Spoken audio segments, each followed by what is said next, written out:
Shalom Bapak Ibu Saudara sekalian. Saya akan membacakan untuk setiap kita perenungan firman Tuhan kita pada hari ini yang terambil di dalam 1 Samuel pasal yang ketiga ayatnya yang ke-15 sampai ayatnya yang ke-19. 1 Samuel pasal yang ketiga ayatnya yang 15 sampai ke-19.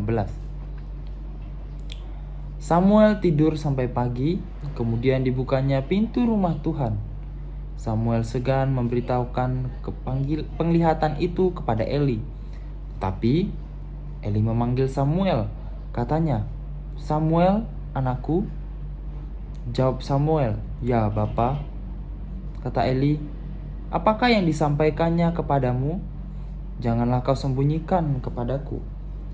Kiranya beginilah Allah menghukum engkau, bahkan lebih lagi daripada itu, jika engkau menyembunyikan sepatah kata pun kepadaku dari apa yang disampaikannya kepadamu itu." Lalu Samuel memberitahukan semuanya itu kepadanya dengan tidak menyembunyikan sesuatu pun. Kemudian Eli berkata, "Dia Tuhan, biarlah diperbuatnya apa yang dipandangnya baik." Dan Samuel makin besar, dan Tuhan menyertai dia, dan tidak ada satu pun dari firman-Nya itu yang dibiarkannya gugur.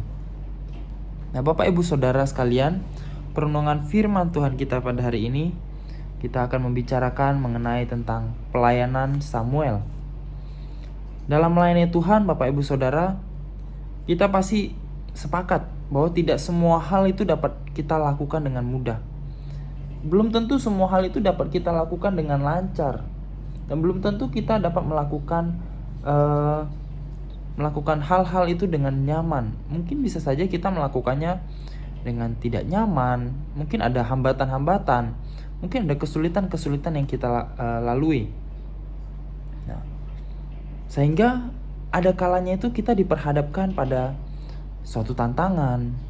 Bisa jadi dalam relasi kita dengan saudara kita seiman, atau kita harus keluar dari zona aman kita. Kita melakukan hal-hal yang di luar dari kebiasaan kita. Nah, Bapak Ibu Saudara, demikian juga hal ini dialami oleh Samuel. Sejak kecil kita tahu bahwa Samuel ini sudah diserahkan ke bait Allah di bawah pengawasan Imam Eli. Nah, Samuel diarahkan untuk melayani Tuhan. Nah, pada saat itu Bapak Ibu Saudara, nubuat dan penglihatan itu jarang terjadi. Juga dikatakan bahwa Samuel itu belum mengenal Tuhan. Nah, karena itu ketika Samuel mendengar ada suara yang memanggil namanya, karena Samuel belum mengenal Tuhan, jadi ia mengira bahwa yang memanggil dia itu adalah Imam Eli.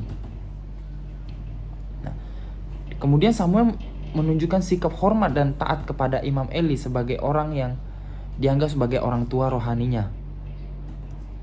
Sehingga yang dilakukan Samuel adalah ia dengan segera datang kepada Eli ketika ia merasa ada suara yang memanggilnya. Dan kemudian ia juga taat ketika ia datang kepada Imam Eli dan mendengarkan arahan dari Imam Eli untuk menjawab panggilan Tuhan bagi dia. Dan kemudian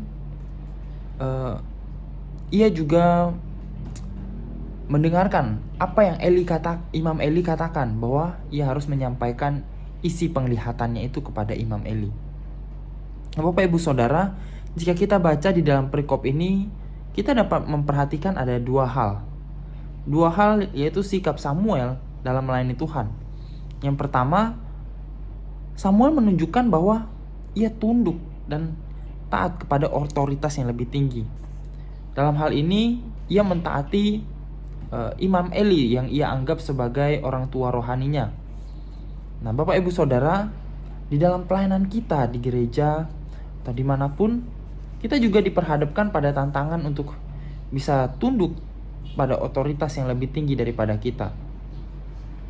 Pertanyaannya, Bapak Ibu Saudara, apakah setiap kita bisa dengan rendah hati melakukan keputusan-keputusan yang dibuat oleh setiap pengurus atau majelis, walaupun keputusan itu mungkin kita rasa nggak sesuai dengan apa yang kita inginkan, atau bertentangan dengan pendapat pribadi kita.